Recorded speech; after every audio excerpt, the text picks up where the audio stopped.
Hello, my name is Chance Anders, and today I will be critiquing the new game that just came out called Stray. It's a cat role-playing game. Pretty much you're going around, you get separated from your little cat crew, I guess you could call it, or cat posse. And the end game is to get to the top, I guess you could call it, or the actual world. But on the way you can travel or explore the world that you're in. Like, I'm currently in a place called the Slums, inside of a place called the Dead City.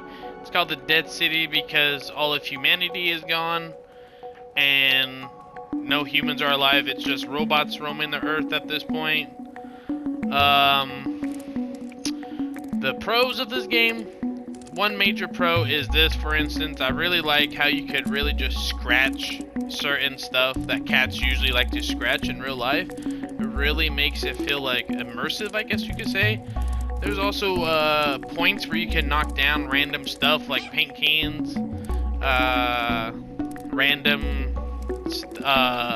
like books, like pretty much what a cat would do in real life, which I really think like it lets the player feel like they're actually a cat. They're not just playing a digital version, I guess. One con I do not like about the game, and this is just because it's a personal playstyle preference of mine, is I'm a very aggressive player, which means like I like to be in the conflict.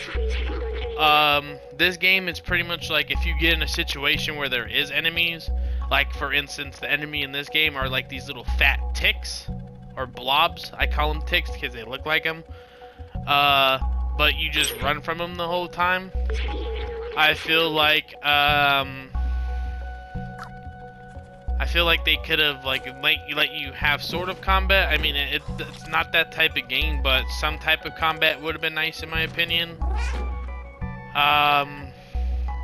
Another con to me is it has a lot of exploration, but there's points where, like, let me get to the point actually so you can see. Like, they let you see like what would be easily accessible. Like for instance, I jump up here, that's a pretty far jump in my opinion, especially for a cat.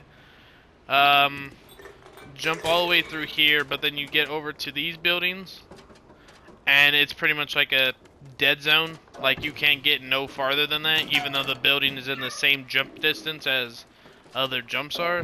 In my opinion, if it's in the area that you usually jump to, you should be able to do it.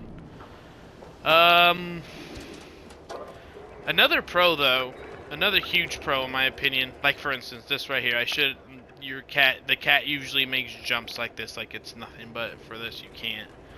Another pro to me though is the NPC interaction, but it's a pro and a con actually in my opinion, because for instance I really like how they like, oh, you're a strange creature we've never seen before, but you're not like the ones who the ticks. You're not like the ticks or the blobs.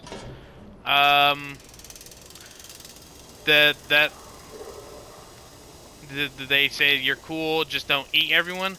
But the con of the NPCs is I feel they could have been a little bit more exclusive or a little bit more interactive. Like, it's pretty much literally like I'm going up just to regular robots and talking to the robots. I feel no real connection to any of the NPCs, which I would have really liked more, because as a single player game you don't have any interactions but with NPCs. So I feel like the NPC interactions should be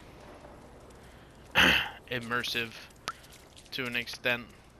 I mean, not all NPCs are like that though. Like for instance, you got the guitar player here who you can bring music to, and she'll play the song for you, which is on the notes, which I have given her pretty much all of them. I do like how they do offer a chance to like find out what really happened to the world by finding out memories of like what robots have. Your in-game, like I said, is to get into like the actual world, the beach. But yeah, for the most part, it's a really fun game. I'm not a huge single player game fan, but this is definitely one I'm going to try to platinum and probably play multiple times, because it's also one of those games where, in my opinion, it's a pro and a con at the same time. Again, if I die, it restarts me on my checkpoint, but sometimes the checkpoint could be 12 minutes before where I'm at. So if I die, I could end up in like where I have to do a whole bunch of objectives again to get back to where I was. But it's a pro because it offers the chance to like go back and get something you also might have missed 12 minutes ago, like a memory or a item that you need for the future ahead of where you got stuck at, or it could help you in the future where you got stuck at, so you don't die again. But yeah, for the most part, it's a very interactive game, except for, of course, like I said, the NPCs really not being immersive. But yeah, I'm excited to see where this game goes.